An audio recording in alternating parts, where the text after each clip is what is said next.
IronCAD 2024 has added new behaviors to the TriBall.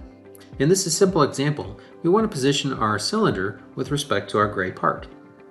Using the TriBall, we can use any one of our options inside of the TriBall to translate, to move up and down any one of the translation axes, or we can actually use a snap handle with the TriBall to snap to exact points. Another behavior is actually to right-click on the center point of the TriBall and use Edit Distance from Point.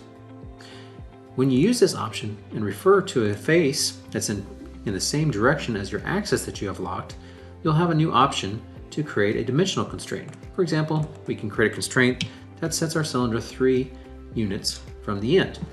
When we select off of our part and select back on, you'll see that the dimension is now created. And then we can actually edit this dimension at any point to keep creating that offset distance. This works again on any one of the handles when you use the center point in the same direction as the lock axis. For example, I can even use the vertical, use the center point, right click, add a distance from the top face.